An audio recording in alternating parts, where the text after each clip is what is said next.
Hey everyone, today we're going to talk about an azimuth problem. This is going to be a shortened version where on the right the work's already done, and then on the left I'm just going to walk through the progression and color code my work to give you guys a good visual of how to do an azimuth problem. There will be a full azimuth workup from start to finish with all the math included, and I'll link that below. So step one is to convert your zone time to GMT. This is what you do before every one of these problems.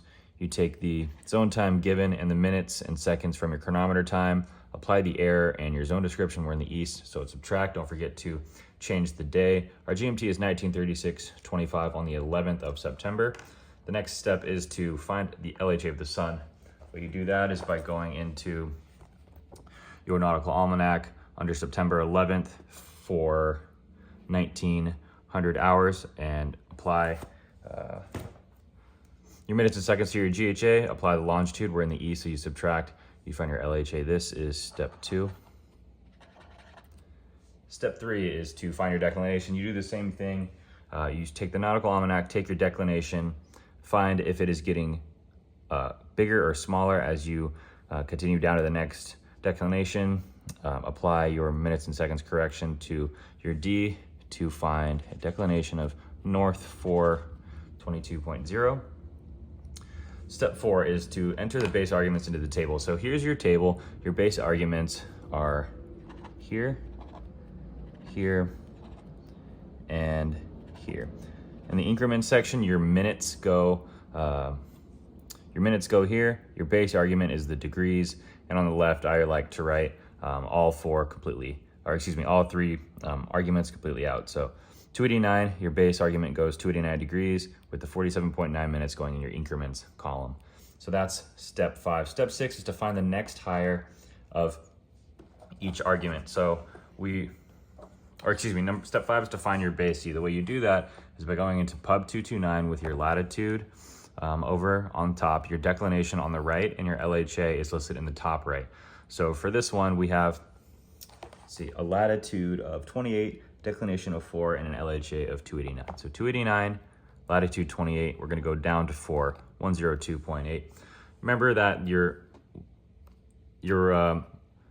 page on the right is latitude contrary to declination, and your page on the left is latitude same as declination. So our latitude and declination are contrary because our latitude is south and our declination is north, so we're going to use the right side of the book.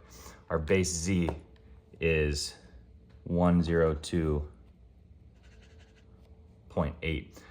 Number six is to find the next higher for each argument. The way you do that is by going up to the next higher latitude, 28 to 29, our next higher declination, 4 to 5, and our next higher LHA, which 289 to 290. And then repeat the step for 5. So our next higher is going to be 103.7, 103, and 103.3. Find the difference in base Z and your next higher. That is simply subtracting your base C from your next higher column. So 103.7 minus 102.8 is 0.9. You do that for all three columns. Calculate the correction, which is our difference times our increments divided by 60. So in this column, what we did to find our correction, or three parts to the correction, are our difference, which is 0.9 times 22 minutes divided by 60. So 0.2 divided by 34 times 60 gives you 0.11. 0.5 times 47.9 divided by 60 gives you 0.4. Here's your correction.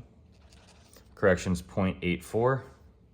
Step 9 is to add that correction to the base Z. 102.8, which is what we found in step 5, plus our correction. 102.8 plus 0.8 equals 103.6. Next, apply the rule to find your true azimuth. So where do you find these rules? On the left-hand side of the page, you'll find them at the top. If you're in the north lat, it'll give you two different rules. And then at the bottom on this right page is your south lat. For this problem, we're in a south lat. So our rule is going to be either if your LHA is greater than 180 or if your LHA is less than 180. Our LHA is greater than 180, so our rule is going to be Zn equals 180 degrees minus Z.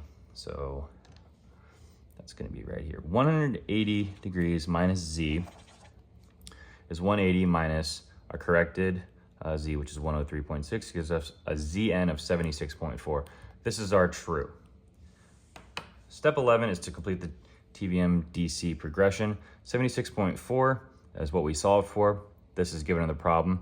Our C is 0.84 and our variation is 11. As you get further away from T, you add west, so 76.4 plus 11, 87.4, and the difference between 87.4 and 0.84 is 3.4 degrees. We're getting smaller, so our deviation is 3.4 east. The answer choices give us 3.2 east. We're closer to 3.2, so our answer is going to be B. This is step 11, and the answer to this problem is B, 3.2 east.